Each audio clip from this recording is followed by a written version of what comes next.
За 5 лет в Башкортостане была решена проблема обманутых дольщиков. Эксперты отмечают, что сдвинуть вопрос с мертвой точки помогло именно личное участие Радия Хабирова. Руководитель региона в ходе рабочей встречи с президентом России доложил, были восстановлены права 10 тысяч человек. Помимо этого, регион взял высокий темп по строительству нового жилья. В 2023-м республика поставила рекорд – 3 миллиона 300 тысяч квадратных метров. Решение вопросов находится под личным контролем главы Башкортостана, который регулярно проводит стройчасы. Несмотря на это уже достигнутые показатели, регион стремится только повышать планку.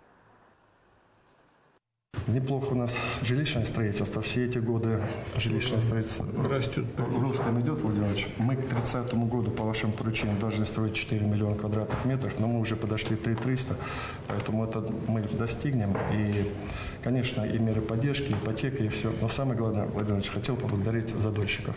Это такая была рана нехорошая в республике. Но 10 тысяч человек. У нас в Уфе в центре стояли такие коробки, которые это просто разгильдяйство, я считаю, было, и противоправные вещи, что, значит, дольщики появились. Мы решили. Из 130 объектов половину мы построили, половину, соответственно, выплаты сделали. Проблемных дольщиков, они закоренелые, и где-то нужно было просто взять и решить, потому что без его вмешательства мы бы и дальше топтались бы на месте.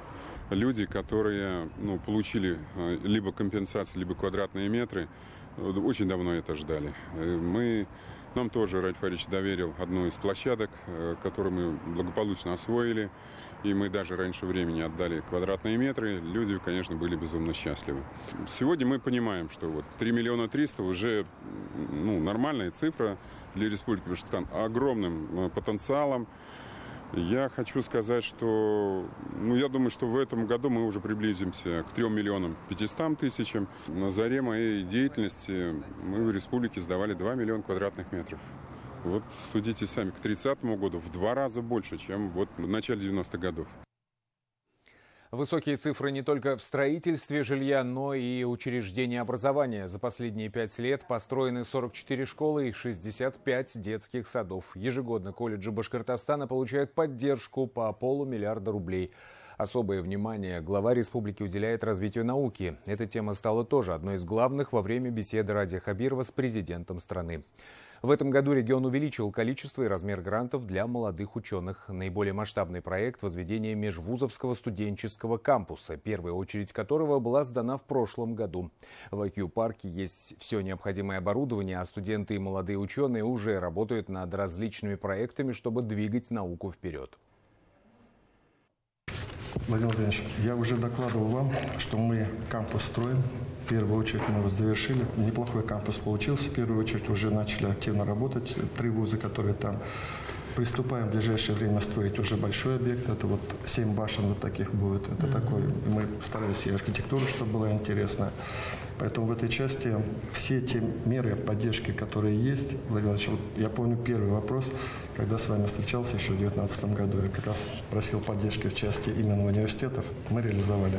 И у нас 3 вуза в программе «Приоритет», и лаборатории, и молодежные, и мегалабораторные, и в целом во всех рейтингах неплохо очень система высшего образования смотрится, и молодежь пошла. Мы такую интересную программу сделали, что именно для молодых студентов, аспирантов и преподавателей у нас 200 миллионов в год мы выделяем деньги как раз для стажировки или для улучшения жилищных условий. Там оплата первой части ипотеки или там какая-то даже арендное жилье. Эти вопросы делаем. Роль главы республики в рамках развития науки на самом деле очень колоссальна. И она видна, я думаю, даже людям, которые не занимаются наукой. И поэтому, я думаю, это очень позитивно влияет на популяризацию среди молодежи. И очень много ребят сейчас именно идут в университеты ради того, чтобы заниматься наукой. Касаемо поддержки, их очень много. Сейчас на данный момент это есть и грантовая поддержка в части прохождения практик наших молодых ученых, аспирантов, преподавателей за рубежом, в наших дружественных странах, за пределами республик, ведущих университетов, которые привозят интересные кейсы и обмениваются опытом. Также это поддержка жилищных условий, то есть многие ребята у нас есть, которые в аспирантуре, да, уже в части либо ипотеки, либо в части приобретения жилья ощутили вот эту финансовую поддержку от республики. Ну и Межурский кампус, я думаю, это наша жемчужина республики в рамках инфраструктуры для развития, в принципе, лабораторий научных процессов и просто точка притяжения для всей молодежи.